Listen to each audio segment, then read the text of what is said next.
Hi, it's Paul, and today I'm an old man with a different bike. If you saw my original videos of Northampton Bike Park, you may look at them and think, yeah, that's great, Paul, but that's a super expensive full suspension e-bike that you're rolling around there on. What about if I haven't got that? Well, today I am back with my 1989 Kona Explosif. It has got different tyres and different bars on to those which I got it with, but other than that it's pretty much stock, and it's about as analogue as you can get. Well, it's as analogue as I've got in my stable anyway. 21 gears, no suspension at all, no front suspended forks, and we're going to see how we get on. So let's hit Cherry Bomb.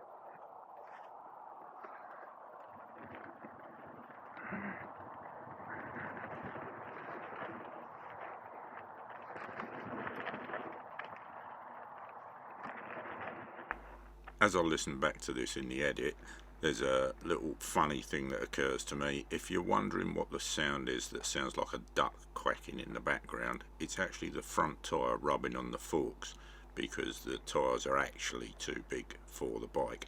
I had to take a belt sander to them and take some of the knobbles off the outside edges, but they still catch a little bit. Needs must.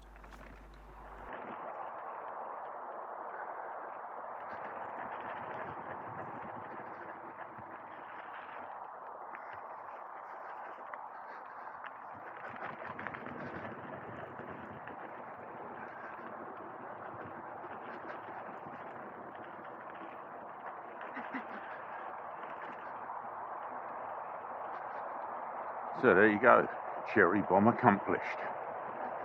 Let's move on.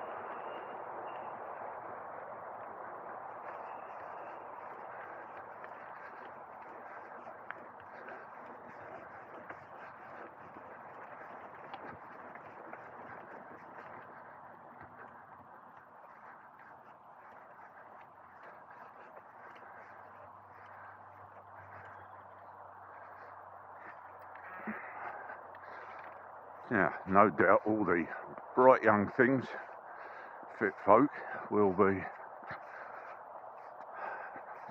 chopping the gears down and grinding up the push-up. That's not for me. I am pushing up the push-up.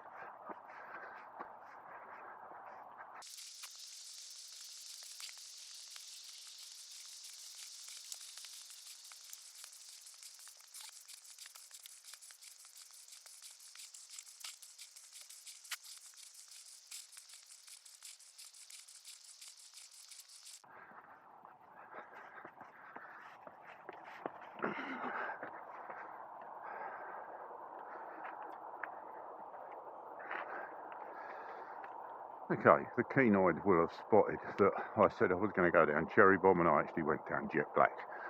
So, let's go down Cherry Bomb.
So that's the two black trails done, Jett Black and Cherry Bomb.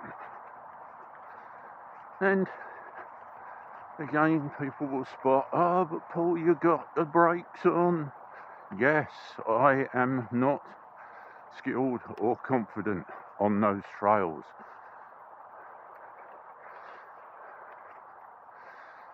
But, as I said before, all fully rollable if you get your speed right.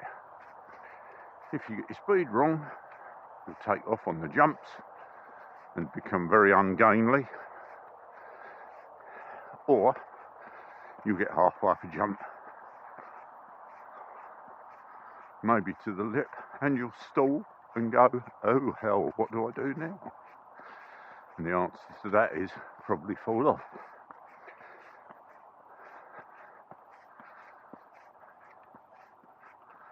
So back up the push-up.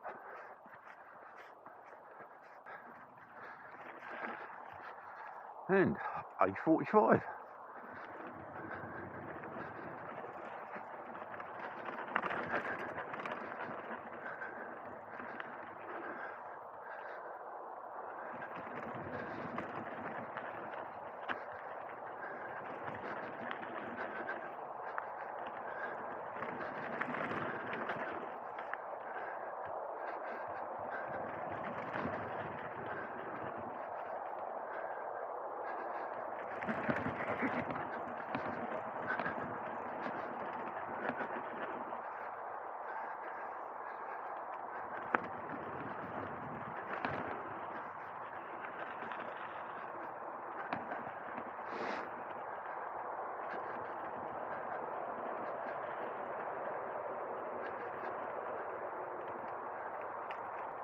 So, A45, one more to do on the west trails, and that's a blue.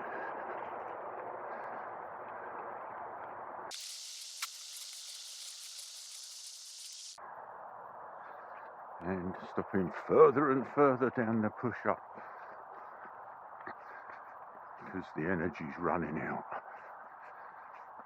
People will say, why did you do the most difficult runs first, Paul? Why did you not warm up? Well, I did warm up, but that's boring. And I did the black runs first because I wanted to get them done while I got the most energy. Doing them when I'm tired is a recipe for predictable disaster.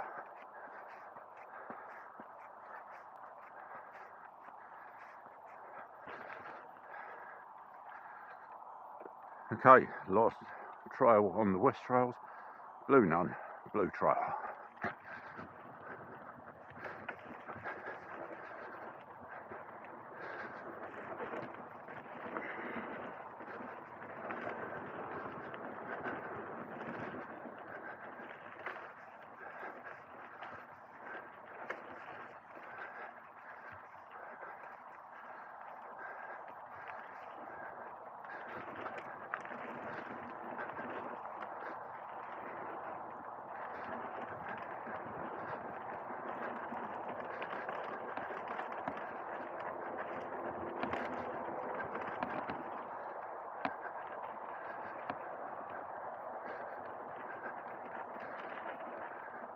I'm going to take the berm section.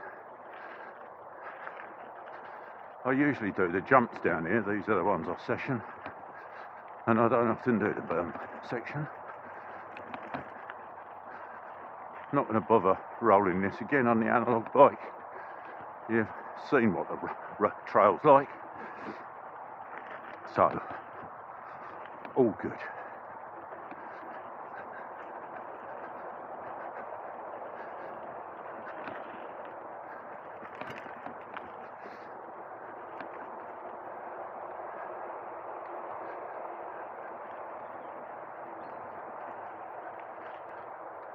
Okay,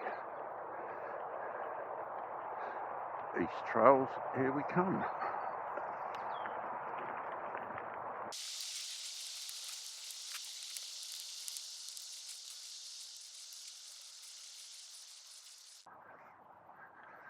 Do a quick roll through one of the sides of 1460, just so nobody says, oh, you didn't do 1460.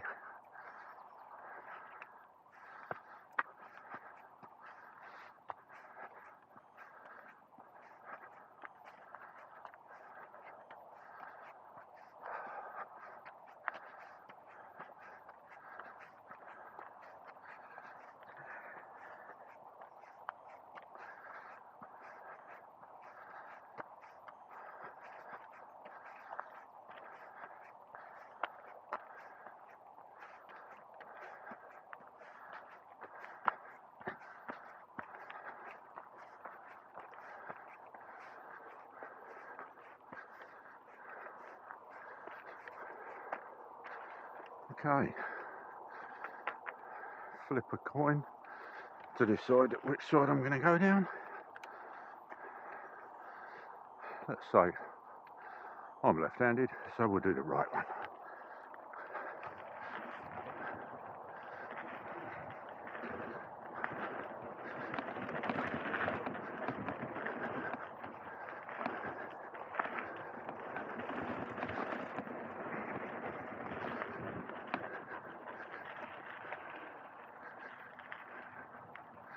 Short but sweet. 1460 done. Squirrel on the back of the post.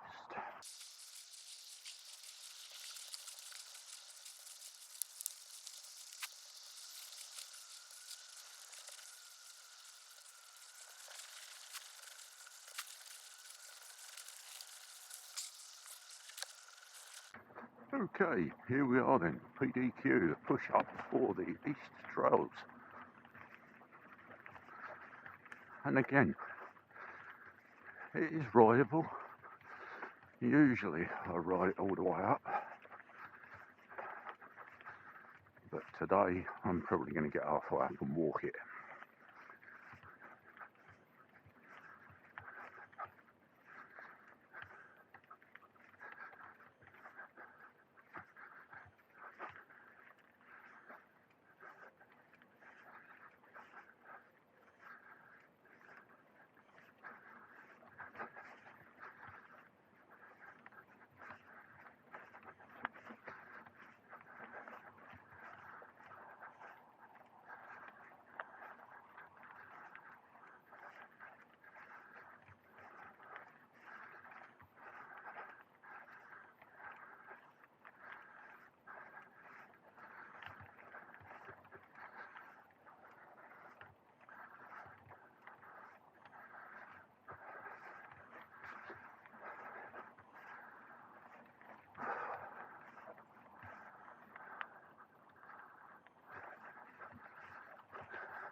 Oh well, made it to the top once.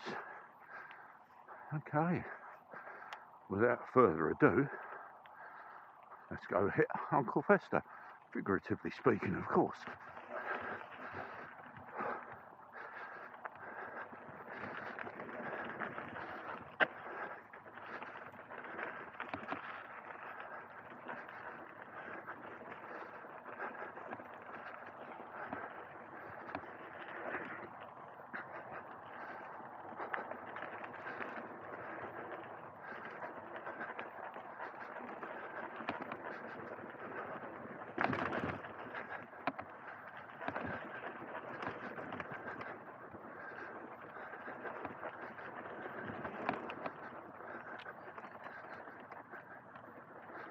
Uncle Fester done them.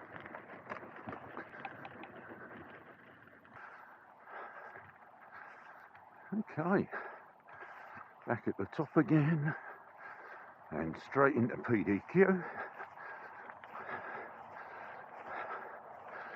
Really ought to put more pedal strokes in, but that's not going to happen.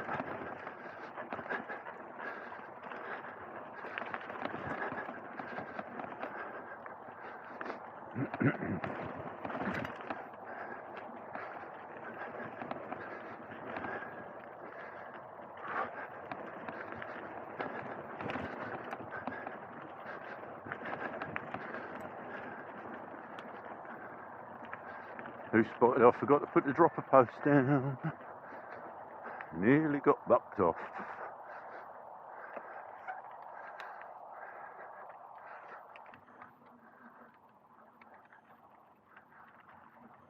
Okay, one last time up the push-up.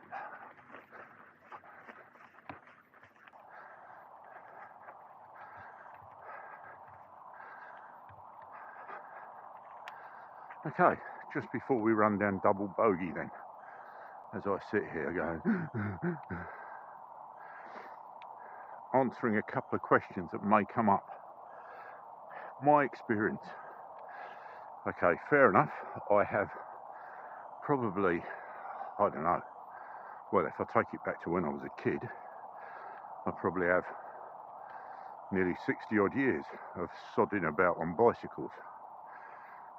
Sodding about being everything from trying to jump them off curbs to hacking it round the local woods,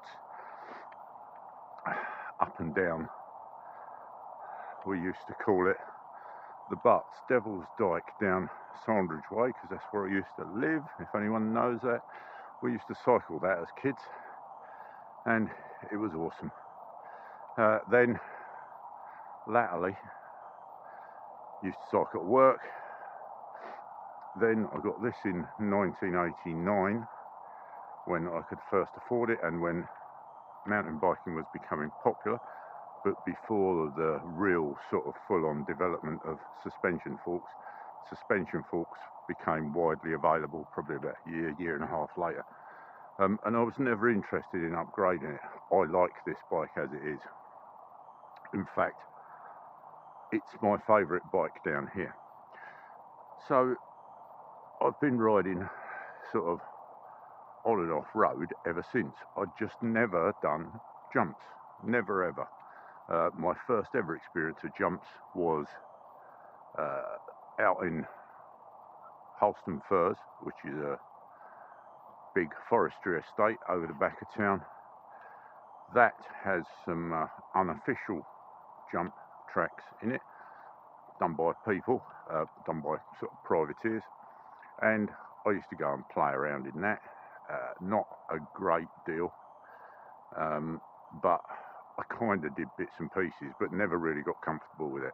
Then they built this place, and as I said with the other set of videos, the whole point of this was I hadn't got a clue what to expect down there. Hence, all the videos that I've done showing you what's on the trails. Is it safe for you to come here and cycle the same trails that I've done? Well, a couple of things I'll say.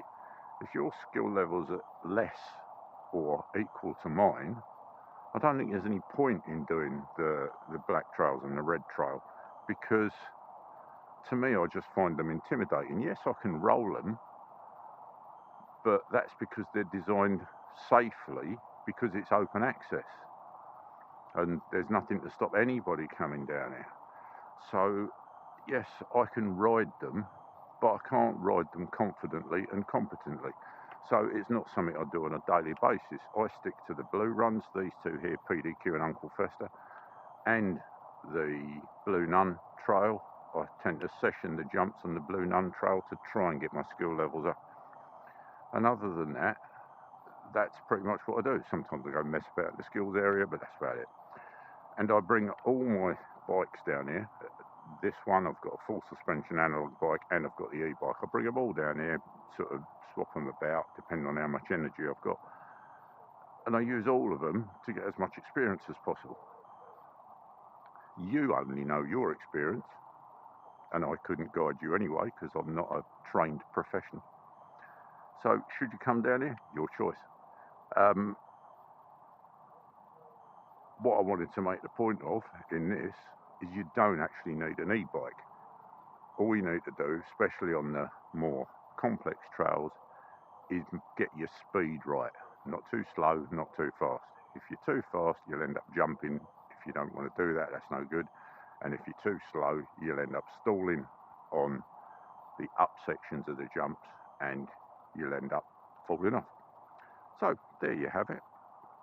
I hope that's been of some use. If it has, please share. Do the like and subscribe thing if that floats your boat. And thanks for watching. I'll head off down Double Bogey, the green trail now, and I'll see you in the next one. Bye.